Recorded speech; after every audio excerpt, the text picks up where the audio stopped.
Landmark movement for India. Uttarakhand has become the first state to implement the Uniform Civil Code in their state.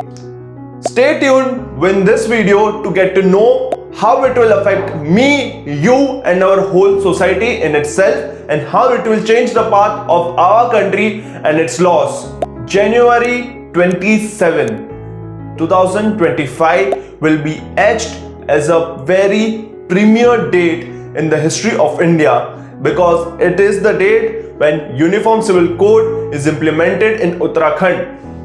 Uniform civil code की वजह से हमारे देश में अब से उत्तराखंड के अंदर कोई भी रिलीजन, कास्ट या फिर क्रीड या फिर जेंडर के हिसाब से कोई भी बायस या डाइवर्सिटी नहीं होगी।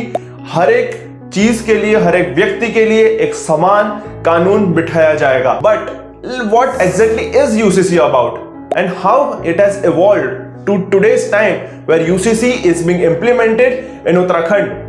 Let's go throughout the history of UCC.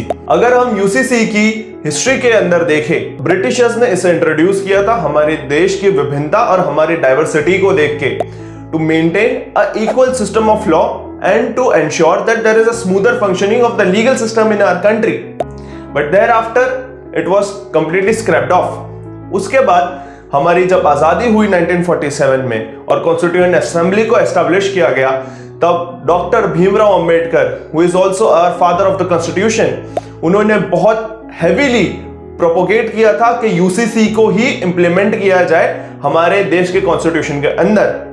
But later on उसे directive principles of state policy which is article 44 of our constitution के अंदर रखा गया, जिससे उसकी जस्टिसेबिलिटी कम हो गई और वो सिर्फ एक एस्पिरेशनल फैक्टर रह गया हमारे देश के अंदर। उसके बाद अगर हम आज के बारे में बात करें तो यूसीसी को उत्तराखंड के अंदर इंप्लीमेंट किया गया है।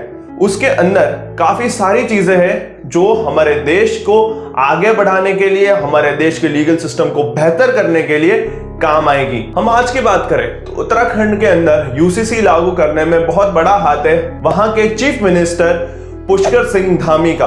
पुष्कर सिंह धामी के अंडर जो गवर्नमेंट है उनके अंदर यूसीसी को हमेशा से प्रोपोगेट किया गया है और यूसीसी हमेशा से हमारी सेंट्रल गवर्नमेंट जो कि नेशनल डेमोक्रेटिक अलायंस या बीजेपी की सरकार है, उन्होंने भी हमेशा से उनके पोर्टफोलियो के अंदर यूसीसी को प्रमोट किया गया है। यूसीसी के अंदर कई सारी चीजों का ध्यान रखा जाएगा, जैसे कि marriage related laws, adoption related laws, divorce related laws, wills के रिलेटेड लॉज, इनहेरिटेंस के रिलेटेड लॉज, उन सब के बारे में यूसीसी बात करता है। यूसीसी के अंदर सबसे पहला की चेंज है कि there are equal laws for inheritance whether a man or a woman. Then there are mandatory registration of marriages now. There are uniform divorce laws and there is an abolishment of very controversial laws such as halala and iddat. And to ease the transition, the government has also launched the UCC portal, जिसके अंदर लोग अपने live in relationships का registration करा सकते हैं,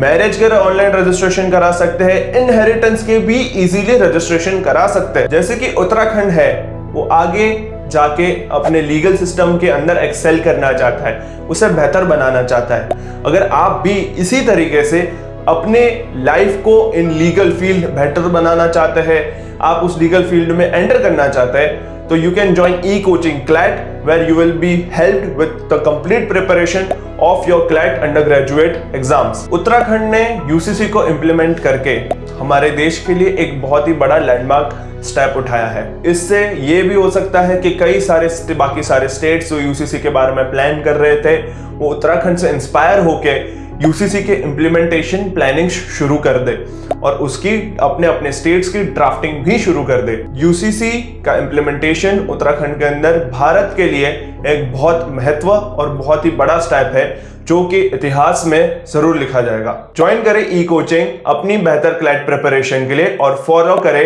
और subscribe करें ई कोचिंग यूट्यूब चैनल को। Thank you.